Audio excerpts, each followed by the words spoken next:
how's it going? I'm James. I'm Kevin. And today, we've been encouraged here at VGHL to take things a little bit more seriously than we regularly do. That's right, folks. I mean, the world is a scary place. I mean, nuclear reactors in Japan, wildfires in Texas. That's true. Control tower people falling asleep at the airport watching Samuel L. Jackson movies. This is terrible. But none of those have anything to do with video games. So we don't give a That's You're welcome. right. You're welcome. Preliminary reports from the offices of IGN declared that on April 20th, the Sony PSP Go had finally been discontinued. Within the next day, IGN followed up with a statement from Sony executives that while the PSP Go was no longer being produced in Japan, North America would still manufacture the handheld for an undeclared length of time. Reports also declared that this shift in production of the handhelds would allow Sony to spend more time and resources developing their next-gen PlayStation Portable, codenamed the NGP. Rumor has it that this next handheld will be available at the end of this year in at least one territory. While we'll keep you updated on any information we may find, this reporter would say that the most information on the NGP would most likely be released during E3 coming up this summer. After a 2-year-long feud with the mailman regarding unfair treatment, GameFly has emerged on top over the USPS. The argument began when GameFly complained that the Postal Service gave them a poor deal by machine sorting their game disc envelopes, while other movie rental subscriptions like Netflix and Blockbuster were sorted by hand without any extra charge or risk to the discs inside. After the Postal Regulatory Commission dished out its decision, a new class of mail was created specifically for items that include DVDs and discs, and will not only allow GameFly complimentary hand sorting, but also removes another fee for the weight of its thicker and heavier envelopes. It's just a good thing that after 2 years they didn't go postal on their asses or anything. Well, it looks like Sony may have a hacker out to get them, or at least that is what is believed to be the cause of the recent emergency outage of the PlayStation Network. While there are assumptions at the moment, there was undoubtedly a period of non-service for PS3 owners worldwide, as Sony engineers scrambled to find the source of the problem. While at the time of the outage, to which Sony issued a statement that they were still investigating, G4TV.com reported that the source of the issue could have been a cyber attack by a group known as Anonymous.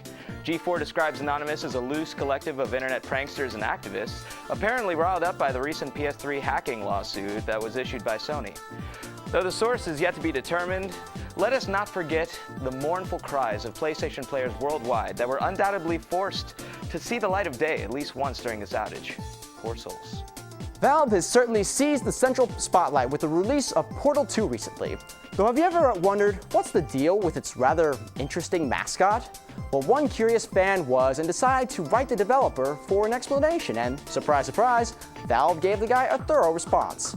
After a number of failures to receive a headshot of a normal, heavy-set bald guy from agencies who apparently thought the complete opposite would look much better, Valve took to the streets with a camera and found a normal, heavy-set bald guy in a coffee shop and turned him into a logo for the developer that brought you Half-Life, Left 4 Dead, and Portal, with the catchphrase, "Open your mind." Yet they still have yet to open up their ears to all the demands over Half-Life 3. The next-gen console buzz is well underway as rumors have been popping up across the internets of Nintendo's next big machine. The console, now known as Project Cafe, has begun to excite gamers everywhere. Even Shigeru Miyamoto has had a tough time deflecting questions about the project. In an interview with The Escapist magazine, Miyamoto was asked a multitude of questions that ended with "don't ask" and "be patient." Though it's hard to tell for sure, there will no doubt be even more energy fueling the hype train during the upcoming E3 conference later in the summer. A more important question, if a new console is released, would Miyamoto want to shift the next Legend of Zelda to the new hardware much like they did with Twilight Princess? Only time will tell. Not too long ago, Electronic Arts revealed that Mark Ingram from the University at Alabama would be the next cover athlete for the next NCAA football release. What makes this announcement so special, however, is that this was not EA's decision, but the fans themselves. For the first time in the franchise history, gamers were allowed to decide which of 4 athletes would go on the box for the You Want Me ad campaign by logging on to the EA Sports NCAA Facebook page and voting between Ingram, Nick Fairley, DeMarco Murray, and Jake Locker. The poll received over 140,000 votes and has left its mark on athletic gaming history, along with another demonstration that Facebook is slowly taking over the world as we know it. Mark Ingram sucks! Woo! Well, that was industry news. I'm James. And I'm Kevin.